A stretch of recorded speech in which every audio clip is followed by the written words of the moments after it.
Hello everybody, and welcome to today's video. Today I wanted to talk to you about how you grew up in the same family with the narcissist, but you weren't corrupted. So let's jump in.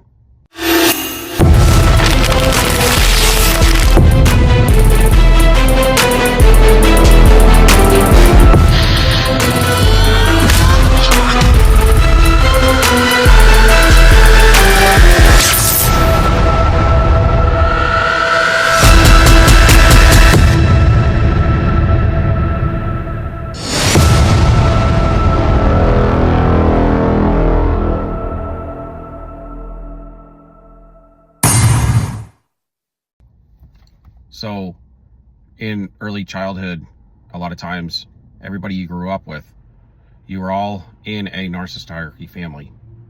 And a lot of them became caught up with the bug, but you didn't. Why didn't you, if they got caught up with narcissism, how come you didn't? I'll tell you why, because when you are innately, you have chosen your pathway before you've come here. That has to be, because if God is outside of time and he is the imperial one, the all-knowing and all-perfect one, then he also knew what you were going to be and what choices you were going to choose and who you were become and what your stature was going to look like before you even entered this place. If he knew that, then that is called predestination. We were predestined before the foundations of this world. We had a destination that was already sought out for us based on our innate self. So we do have the choice to choose, and we don't know that destination because we don't know our predestination. We don't know our predetermination is what predestination kind of is synonymous with. So if you were predetermined before you were even born or you were even placed here, God knew, you didn't know. And you still walk by faith, not by sight, when it comes to these situations. I'm saying all that because this world, how much of an effect does it have on somebody's damnation or ascension to heaven? The predeterminant is what we do here. In my own life, the innateness of who I always was is still who I am today, from ever since I can remember. Since I've been here, I have learned some things. I have both grown and backslidden in areas, but it never changed my innateness. Ever since I can remember who I was, I am today. You do get to a place to where you firm up some things. As a child, you were thinking childlike. I put away those childish ways and understand them from adulthood perspective. Getting saved gives you the ability to have power over these things and to get cleansed. To get your ticket to heaven is through salvation through Christ. Okay, so I am not trying to minimize that at all. But what I am saying, if your innate self has never changed, for instance, you always had goodness in your heart. You didn't want to hurt people, and you always believed God was who he said he was, even before you knew him. Then also in that predestination or that predeterminant, what I'm saying is your character was already built to find him. Or you can't find him, he comes to you, right? So, but for your heart to be fertile enough for him to allow you that free gift all in one package. But why we are here is for us to understand some things. We will take with us our experiences here that he wanted us to come to an understanding of. The main trial that is our real predeterminant is whether we got saved or not. But it was still all predetermined in a whole package based on your innateness at your birth already. And we are here. This is all being recorded. This is going to be the tapes. This is going to be the evidence that are going to be in the courts of the heavenlies as evidence of what we did or didn't do. How we treated individuals, dealt with trials, tribulations, corruption, how we were faithful or unfaithful. So it's just the process of us walking it out now. Always based on your heart. He tugs at your heart daily, it talks about. And your heart is your spirit, man. And that is your will. People always say the team that won, they had heart. Because a lot of times they didn't have the talent, but they had the heart. They had the drive. And their drive is what led them to that win. So that's a special situation. When you are able to thrive, to stand up based on your will and your drive. I believe that we are all birthed from heaven first before we were birthed here. And we all have the same opportunity and the same tools. We all have the same playing field. We may have different talents, maybe the talents are based on who we are out of our birthing, but it is all fair. Some people are going to be used to do greater things than others, but that just is based on what God knew your innateness was going to always be. So when you grow up in these families of the narcissist and the narcissism and narcissistic situation, and because you didn't become the narcissist, is because birth here and life here was not your predeterminant. It was because you were based on your innateness, and you were only going to do what your innateness always was predestined to do, based on who you were in your character at your birthing from heaven. Our choice to choosing things, it happened between our birthing from heaven and our positioning here. It has to be, because everything happens in the spirit realm before it ever happens in the physical realm. Rules and systems of government would like to tell you it all starts from microbiology. Everything was smaller till you were just one cell, and then you grew 2, 3, 4,000 cells, and then 10,000, then a billion cells, and then you became who you are in your mother. There is a fallacy to some of that. Things, yes, they do get more micro, but at some point it stops and it gets into the spiritual realm, period. There is a bridge for everything in this world that bridges over into the spirit realm, where they join together and interjoin to make its truth be known. That is the framework for the foundations of the world system. And within all of that framework is where God positioned his rulership. People talk about that there is rules to this world system in the modern day Christianity and throughout the world over time and history. We probably never really knew what true era we were always in. We were probably always deceived by the enemy on that. We probably never knew what season of the gospel we were in most of the time, because there's so many deceptions in this world. The first thing the enemy would want to do is get you off on timeline to make you think you're in a different era that you're really in the biblical narrative. And it wouldn't be per se damning to an individual that knows God, but what it would do is it would sidetrack you enough and make enough deceptions in your life to keep you from having any power, to being so deceived that when somebody would come to you with the truth, you would reject it right away. And you know how we have reactive abuse?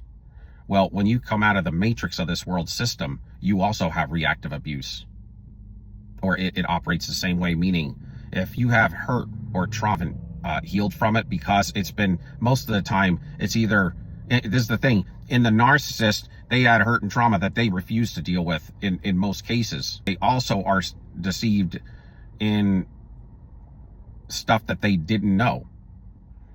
In the empath situation, most of our hurt and trauma was unaware. And we were also deceived and into being groomed and unaware to that as well.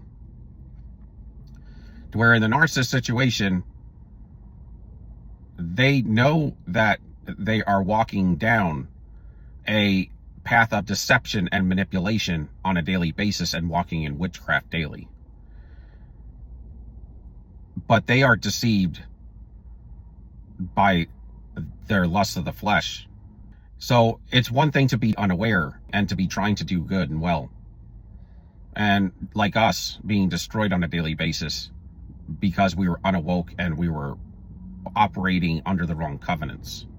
We didn't understand covenant agreement as much as it was told to us. It wasn't really defined for us. And in the modern day church, they don't like to go over things like this, and that's not by accident. You got different things that occur in the church today. It's a lot of people are deceived, and a lot of people are simple-minded, and a lot of people refuse to look into things for themselves. They have to get it spoon-fed to them. And a lot of times they were taught from our early childhood not to look into certain topics of discussion because it will draw you away from God. And as the furthest thing from the truth. If God is who he says he is, then he's going to draw you in closer to him, and he's going to poke holes all in the lie. And if you have any truth in you, then you will be clear and cut on your decision making about what is truthful and what is a lie. On somebody who got deceived, but they were not deceived later on in life. They were deceived from the jump because they didn't have truth in them. And I personally believe in the church today, when they use individuals from today's society or in our recent history as how God used them, if they knew anything about who they're speaking on, they would know that most of the people that they're praising and using as a witness to God and how God used them in their life in the recent history, was actually an illuminist and was a wolf in sheep's clothing, was one of the controllers, one of the founders, one of the masons.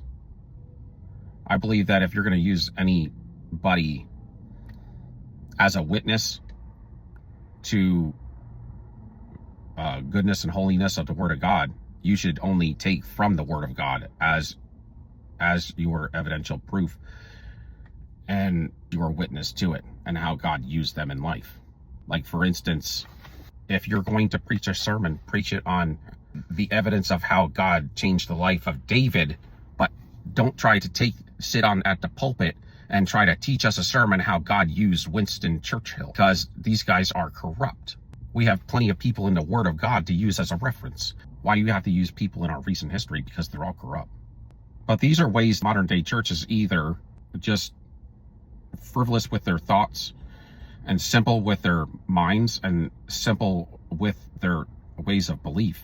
And then most of these theologians and people that went to seminaries, they're getting taught and trained from implementation, these narratives that were put in place in our recent history, and devised these formats that every seminary in the world today is running off of. There may be different narratives for different types of denominations, but they all come from the same peanut. Instead of just reading the Word, basing your schooling off the full gospel and letting God lead the way to your discipleship. And you wonder why the church is so backwards, upside down, and inside out today. Why the church looks like the world and the world is looking like the church. Why adults want to be children and children want to be adults. Why supposedly they tell us in our recent history, which I don't necessarily believe, but we can go faster than ever before. We can go further and quicker, but we're going nowhere.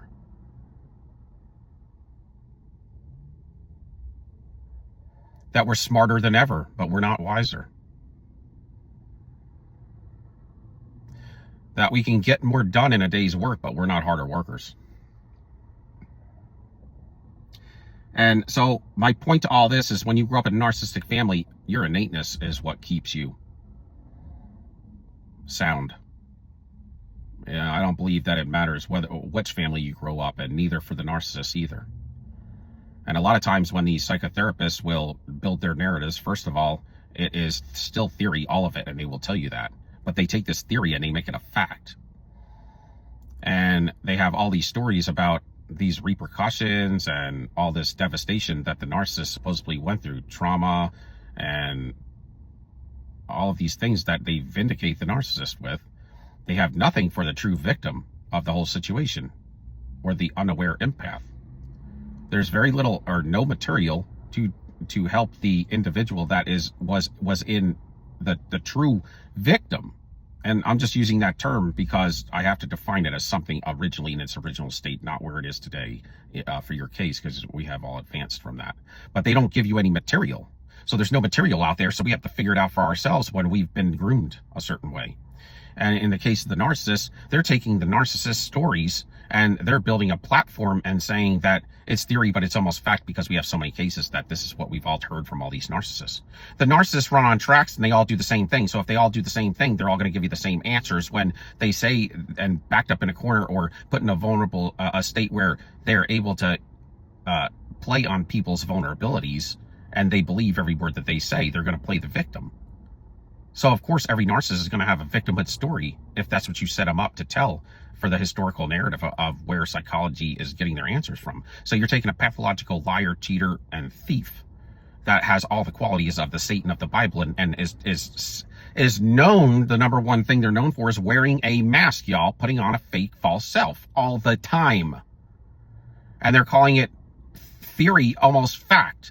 But the way they present it to you, it is fact. Because it's the furthest theory that they can figure out at this moment in time, is what they'll tell you. So if you have 1 million pathological cheaters, liars, and thieves that have the same qualities and perspective of Satan of the Bible. They wear a mask and they walk in falsehood at all times, and they're devising evil and full of demons. And you're going to sit them all down, and they all run on off the same perspective, because they are all of one-mindedness. And you're going to sit them down, and in your vulnerable state, you're going to gather all the information and believe everything that they tell you about where they came from and how they ended up the way they did. And they're going to all tell you a victimhood story of how they were abused. Because everyone that came to us told us the same thing, only to find out it was a lie. And everything they told you was a lie. And it was the backwards from whatever they told you. So chances are they were treated more like golden children than they ever were victims. And when they say that you had it, whatever they tell you you had and whatever was they're probably going to say that you had it made. When the chances are you didn't have it made, because you take everything opposite for what they tell you. So my best guess is, from my evidence, is that you are covered based on your innateness. You're going to find your way, or you're not, based on your innateness. You're going to make it through this life, and you're going to be a victor, or you're going to be defeated based on your innateness. Because whoever you are is whoever you were. And you're just walking out your faith moment to moment. And it doesn't mean to say that you're predetermined, so you don't have to do anything, because we still walk by faith, and we need to aim for that mark of what Christ left us with, to try to walk in his footsteps, which is, God knows, we fail every day. So we have such an assignment. But I personally don't even believe God would give somebody salvation if they're going to end up being wayward later. That would, in my opinion, would be impossible as well. That would be against theology. And the problem with today is we don't want to get back to the fundamentals of anything. We just want to look good doing what we want to do. We want to hear good things. We want money to come quick and easy. We want our investments to come quick and fast. We want to hear all about it in church, and outside of that, anything offensive, keep it to yourself, or else I'm leaving, and I'm taking my tithes with me. But I don't believe it doesn't matter what family you grew up in, what country, what situation. It's not a predeterminate, because God will hustle you right through it. He will be there, and you will cry out for him. And in the case of the narcissist, in the case of the empath, we just did it. In retrospect, in some aspects, we had to determine, maybe not our salvation, but which side we were going to choose early in our stages of life. And what's interesting is in your innateness as a young child, yeah, maybe you're not fully developed yet in your mind and your understanding, your knowledge and your wisdom yet. And you do have those childhood dysfuncts based on pride that's built up in you. But what you do have is somewhat of a clear head, because you're not doing a whole lot. You don't have to go to the store. You don't have to work. You don't have to take care of things. People are taking care of you. So you have a lot of downtime to think. I believe that when the narcissist made whatever decisions that they made to go that route, they were already there. And also they had a clear head and a clear mind when they did it, because as a child in your innateness, you don't have anything to do but think. There's no distractions. And if you really didn't change your innateness from who you were as a baby to who you are today, you just kind of perfected it or adjusted it, cleaned it up, whatever. You have to deal now with the lusts and to turn them down or to accept them. And that's what happens in your older age in life. So if you can give me a like, subscription, and thumbs up, love y'all till next time. You are either going to be corrupt or not be corrupt based by your innateness when you were birthed from heaven before you were birthed ever here. Thank you for watching.